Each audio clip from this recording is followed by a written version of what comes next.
Hello students, tourism is one of the world's fastest growing industries and a major foreign exchange and employment generation for many countries. It is one of the most remarkable economic and social phenomena. Given the sheer size of tourism industry, it is helpful to break it down into broad industry groups using a common classification system. As per North American Industry Classification System NAICS, tourism comprises of the following major sectors: accommodations, food and beverage, services commonly known as F&B, recreation and entertainment, transportation and travel services. Here in this module, we would be concentrating on the recreation and entertainment as a product of tourist attractions. The recreation and entertainment can be man-made and natural. For this session, we would only take up the natural and natural surroundings as tourist attractions. In the consecutive sections, we would be taking up various products under this one by one for detailed discussions. So let's start the session on adventure and sports.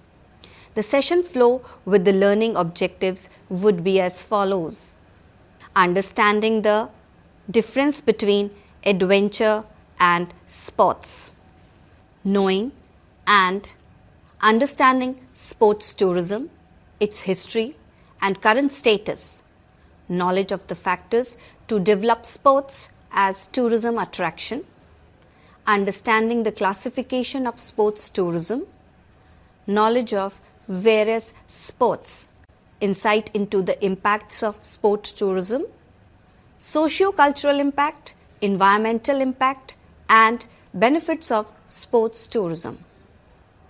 Introduction to sports and adventure. Sports or sports is all forms of competitive physical activity which through gradual or organized participation aims to use, maintain or improve physical ability and skills while providing entertainment to the participants in some cases, spectators also. It can simply be defined any kind of organized indoor or outdoor activity which people pursue for recreation and physical fitness. It helps to manage weight, control diabetes, improve blood circulation and control stress levels. Sports lead to a well-balanced mental and physical growth, tones up muscles, strengthen bones for the growing children. Sports play a very essential part in developing the body of growing children and their minds. Sports tourism refers to the experience of travel to engage in or view sports-related activities. Adventure, on the other hand, is generally an outdoor activity of sports which involves an element of daring and risk. The physical fitness is generally a precondition to participate in adventure activities. An adventure is an exciting experience that is typically a bold, sometimes risky, including activities with some potential for physical danger such as traveling, exploring, skydiving, mountain climbing, scuba diving, river rafting or participating in extreme sports. Adventure and sports have been always an integral part of tourism. Throughout history, it has been common for persons having a spirit of adventure to travel great distances for satisfying their hunger for new challenges. In fact, it were the early adventurers who explored most of the New World and opened its gate to the people of other civilizations. Again, people have been known throughout history to travel to distant lands to pursue their interests in sports, whether it was for participating in Olympics in ancient Rome or for game hunting in the African continent. Now, sports tourism. In modern times, technological advancement has reduced distances considerably and the growing affluence has made it easier for people to afford traveling. People also have started looking for better quality of life and taking recreational holidays for pursuing interests in adventure and sports.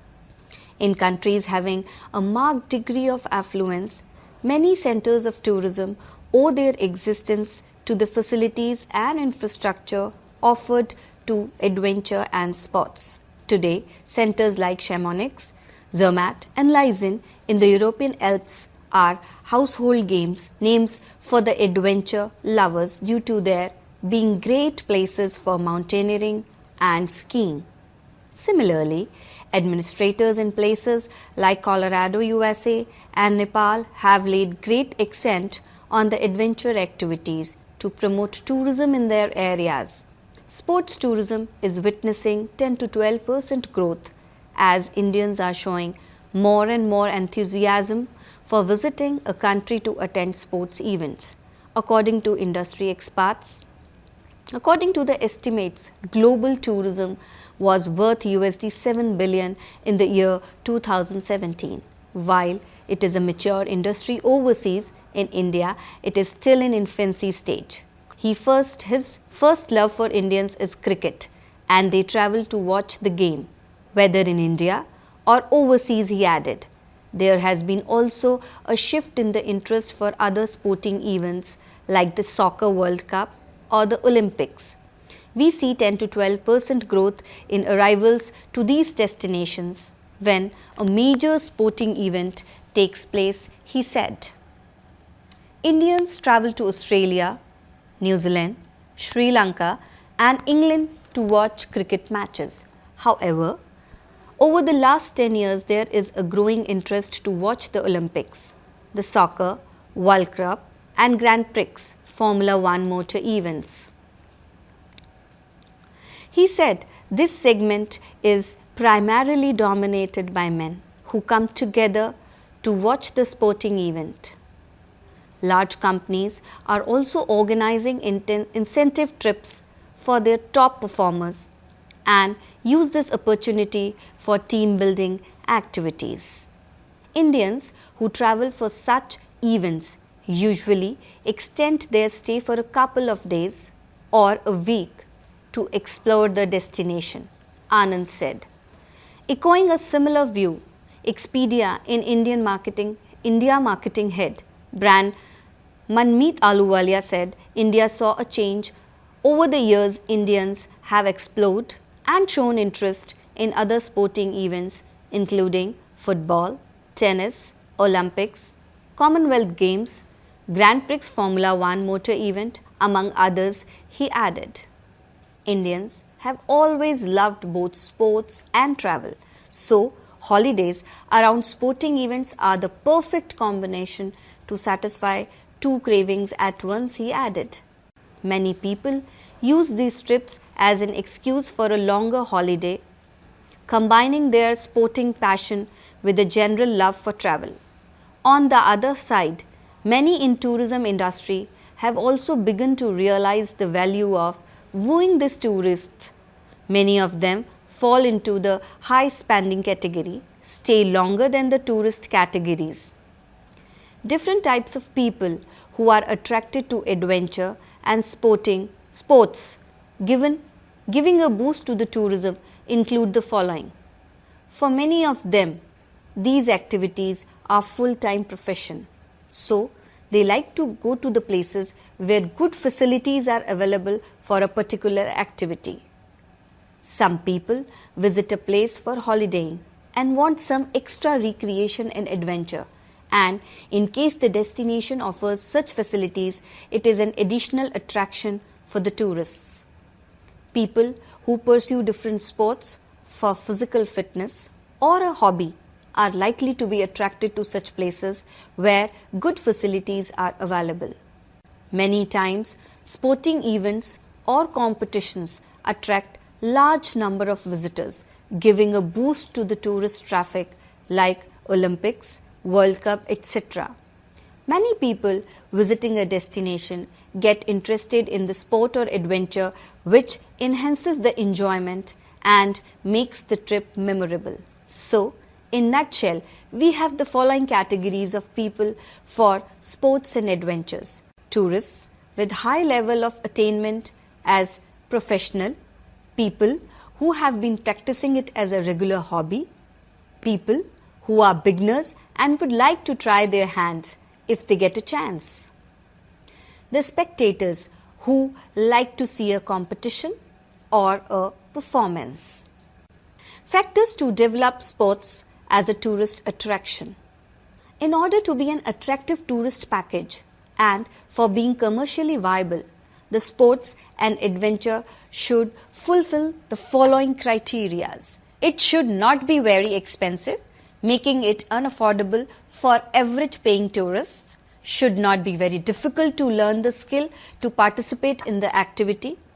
Enough experienced professionals should be available to supervise, train and ensure the safety of the participants. It should be possible to complete the training and the participation in a reasonably short period of time. The centers should be easily accessible and capable of handling large number of people. Physical fitness standards should not be very rigorous, that an average person is not able to do it. Requirement of infrastructure and equipment should not be so large that it becomes expensive and unviable. Centers for such activities should be able to offer something to people with varying level of interests. Now, moving on to the classification of sports tourism. It is generally recognized that there are three types of sports tourism: sport event tourism, active sport tourism, and nostalgia sport tourism. Sports event tourism includes hallmark events such as Olympic Games and the World Cup Soccer Championships. Those individuals who travel to participate in sporting events comprise the active sport tourism category. Nostalgia sport tourism involves traveling to famous sport-related attractions, visits to various sporting halls of fame such as the Women College Basketball Hall of Fame in Knoxville, Tennessee, and the Baseball Hall of Fame in Cooperstown, New York are good examples of these sport-related establishments. Furthermore, sports museums such as NASCAR Museum in Charlotte, North Carolina, and famous sport venue such as Lambeau Field in Green Bay, Wisconsin fall into this category. Sports tourism is one of the fastest growing sectors in tourism. More and more tourists are interested in sport activities during their trips, whether sports are the main objective of travel or not. Sport events of various kinds and sizes attract tourists as participants or spectators, and destination tries to add local flavors to them to distinguish themselves and provide authentic local experiences.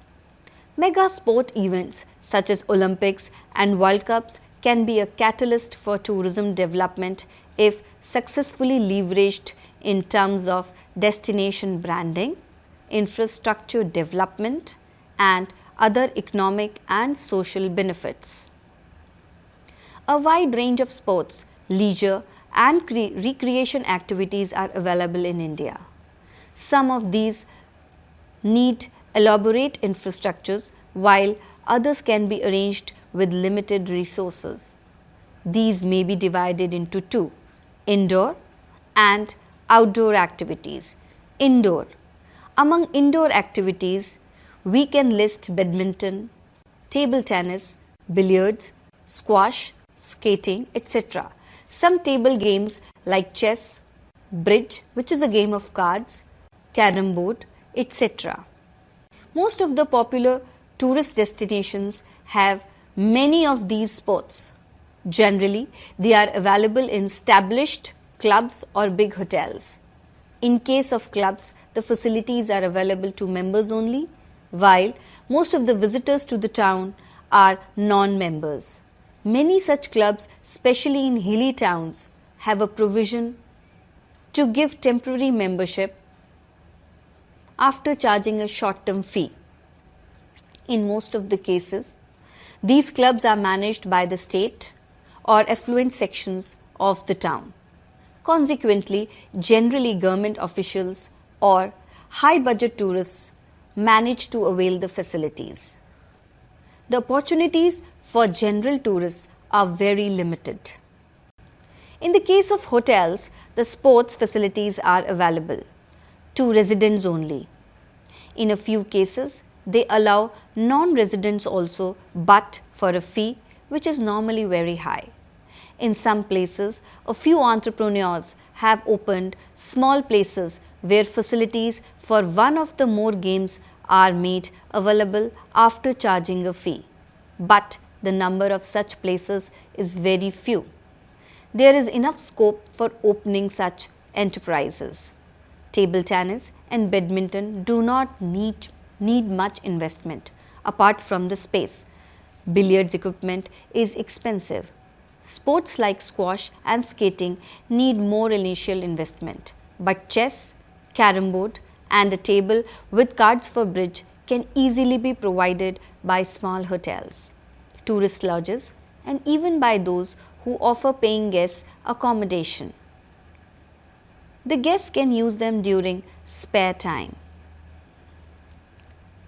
Now coming on to outdoor sports. Among outdoor sports, golf, tennis, horse riding, cycling, boating, swimming, etc. can be developed for tourism. Golf. Golf has for long been a favorite with affluent tourists. The infrastructure required is quite large. A large golf course requires a big space of land with certain natural features. These features can also be created. Maintaining thousands of meters of land area with green lawns and golf holes is very expensive proposition. Most of the golf courses in the country are maintained by the state or the armed forces. A few are with established clubs. Golf in India, a publication of the Tourism Department, Government of India mentions what makes golfing in India exciting is the diversity of its courses. Not only does it have the oldest golf club in the world outside Great Britain, but also the highest at Gulmarg at an altitude of 2,700 meters in Kashmir. There are golf courses in the mountains, plains, deserts and at beach resorts. The environment of each course is unique in its culture and history, highlighting all that makes India a diverse destination. In fact, it would not be wrong to say that one of the best ways to experience India is through its golf courses.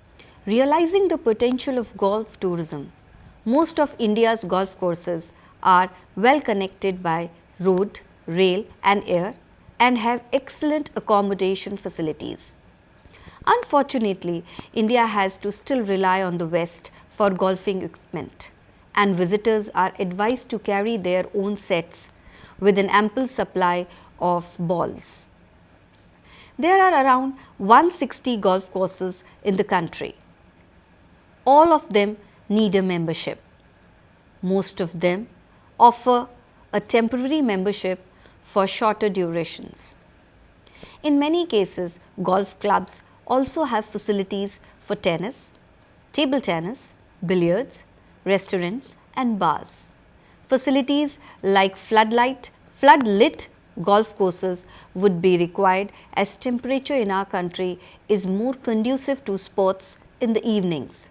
Some good golf courses are in Mumbai, Delhi, Kolkata, Agra, Jaipur, Ranikhet, Lucknow, Allahabad, Varanasi, Patna, Gwalior, Bhopal, Pune, Nagpur, Kodaikanal, Coimbatore, Cochin, Srinagar, Gulmarg, Shillong, Shimla, etc.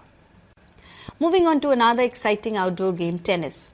Almost very large town in India has facilities for playing tennis. Many of the big hotels also have tennis courts.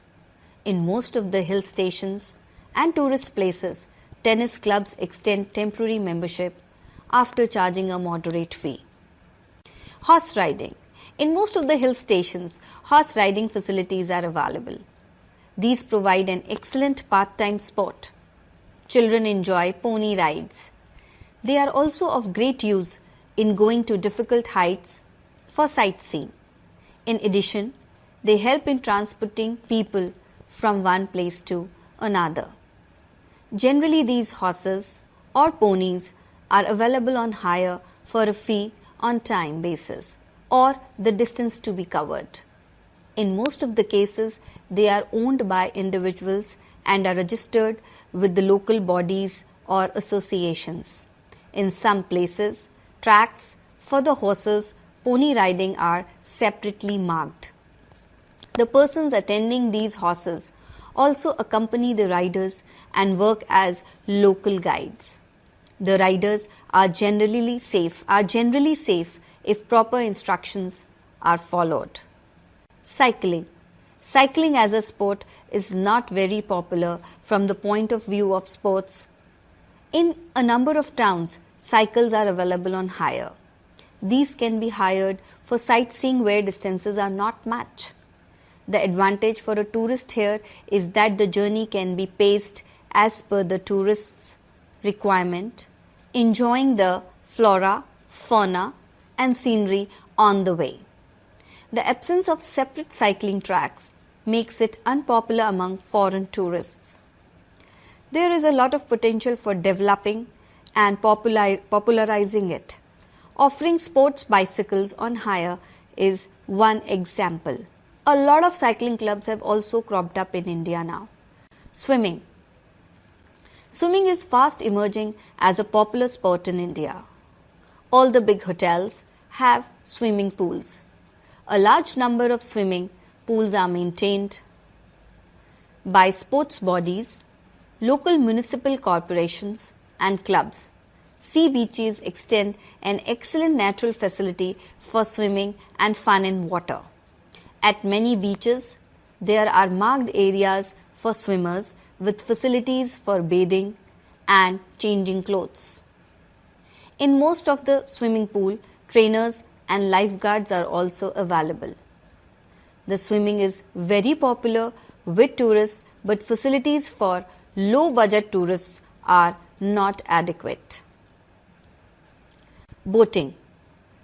Place with natural or man-made lakes provides an attractive environment through boating. Some dams and seashores also offer boating for pleasure. Here, people can avail joyrides in boats driven manually or in motorboats. In the sea, people can go in glass-bottomed boats to have a view of underwater fauna. Such facility is offered at Banagram in Lakshadweep and at Port Blair in Andaman and Nicobar Islands. The limitation of boating is that the place must have a large reservoir of water or a lake. There are innumerable places where the lakes, tanks, rivers and reservoirs are not put to use for attracting customers or providing additional attraction at popular tourist places. Angling. India can offer good facilities for angling or fishing, as it is popularly called. Angling activities in India are not organized enough to attract many tourists. The sport has enough potential for tourism in the country due to the variety of fishes available in different regions. Examples: Himalayan trout, Nilgiri trout, mahashir, etc. An added advantage of the sport is that it also involves some hiking and camping and thus adds to the attraction of trekking to a limited extent. In order that the anglers from India and abroad can be attracted to the sport, it is essential that commercial overutilization of fishing is kept under control and areas offering good angling potential to be identified. Angling in India can be conveniently classified into Mehsir, Barbertor fishing, trout fishing and sea fishing. Mehsir is generally found in the rivers of Tarai region of Himalayas, the Shivalik hills in the north and the river Kaveri in the south. Trout is found in all high altitude streams and lakes. Kashmir is the best place for trout fishing. Lakes and streams in high altitudes of Nilgiri hills and Himachal Pradesh also offer trout. Socio-cultural impacts of sports tourism. The potential positive impacts of sports tourism. Sports tourism can strengthen national heritage identity and community spirit as local people join together to promote their culture. Sports tourism can provide a vehicle through which visitors can come to know foreign people and their culture. Sports tourism can instigate the regeneration and preservation of cultural traditions. Potential negative impacts. The attraction of more profitable sports tourists, employment opportunities can erode traditional communities and adversely affect the balance of the local economy. Sports tourism can contribute to the loss of culture identity and heritage. Sports tourism can bring about modifications to cultural experiences to accommodate tourism. Sports tourism can lead to crowd disorder at events. Excessive violence can also be related to sports tourism. Sports tourism can also contribute to tensions between hosts and visitors.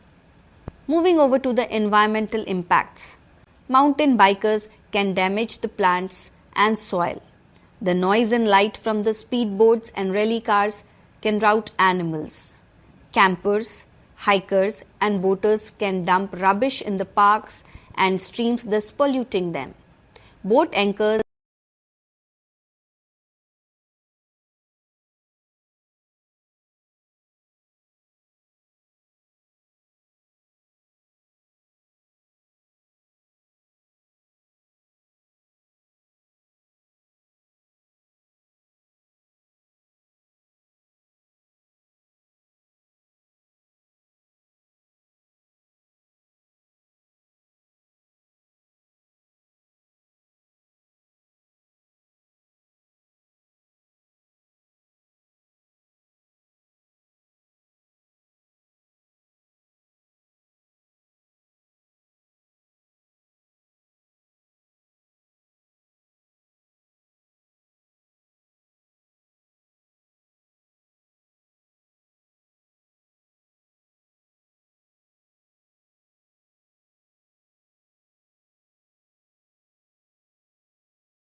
Let's summarize.